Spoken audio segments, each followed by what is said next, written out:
Our automation program here at Griffith University began in 2018. Like many, it began in our finance department as a proof of concept and pilot phase. So the experienced team, myself and one of my colleagues, Jeff Wainwright, became custodians of our program in 2020. Jeff and myself, we started off by just understanding where we were at as an automation program. So we looked at what was working, what wasn't working, and through our local UiPath team, they connected us with a number of other automation clients. We set about building a plan then for what we call our expanded pilot phase. In our expanded pilot phase, we were trying to achieve three things. So firstly, we had to stabilize and optimize the existing bots in production because some of them needed a little bit of love and care.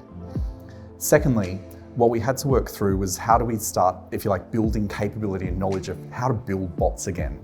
And so we stayed still within our corporate services function, but we deliberately tried to look for automation candidates outside of finance so that we were interfacing with different systems and different teams. And thirdly, we were trying to then, build our center of excellence, our automation center of excellence, so that we had readiness for scale. So for a center of excellence, what's great is that UiPath has some amazing tooling that you can leverage. And we worked with our local UiPath team to complete our maturity assessment.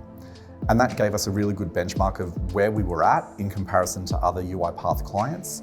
And they give you some really great recommended steps for what you can do.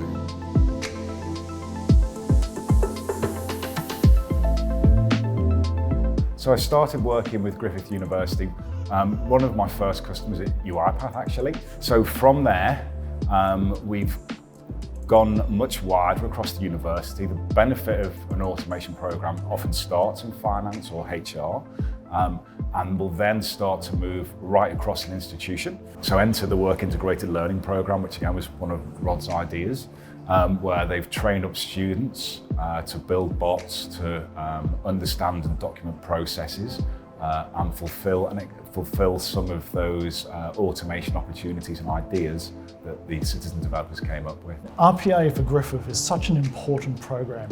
It is at the heart of innovation. It is actually bringing students and academics and the whole university together in ways that we've never tried before. All universities struggle with reducing the administrative overhead on academics, on our staff, so that we can free our people up to do and operate at the level that we need them to operate at. So what RPA has done has to automate those laborious tasks that add very little value and that also distract people from where we need them to be. And from a student side, likewise, it's actually creating new linkages into the university. And as a part of an intake and funnel, if you like, we hope that will actually create more future opportunity for these students to come work for Griffith after they've finished their degrees. Being in the business analyst role, I'm primarily the scout that sort of goes ahead of the team, and I analyse processes and look for good opportunities for automation. So with just a morning of coaching, say 3 hours worth of coaching and then an hour of support per week, in about 3 weeks, these non-technical colleagues have been able to build these fantastic bots.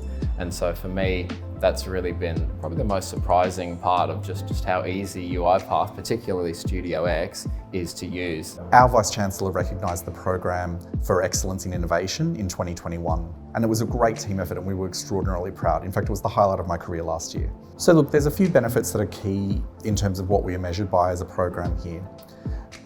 Probably the simplest one, and I think one that most people would be familiar with, is that idea of hours of effort saved.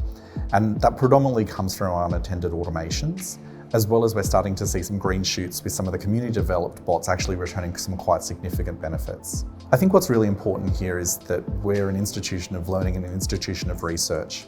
So what's important is that it's not just a financial return there, but for our academic and our research colleagues, they're actually able to go into more value-adding work. So we have colleagues that are now able to spend more time with their students, or colleagues that are actually able to spend more time on their world-leading research to actually make a significant difference, not just locally, but globally. The greatest learning for other universities would be not to manage it like a normal technology or platform. Actually give it the freedom to grow and then set yourself up in support of that. because this is a catalyst for innovation. And if you harness it correctly, it can really help you disrupt your own organisation in the most positive ways.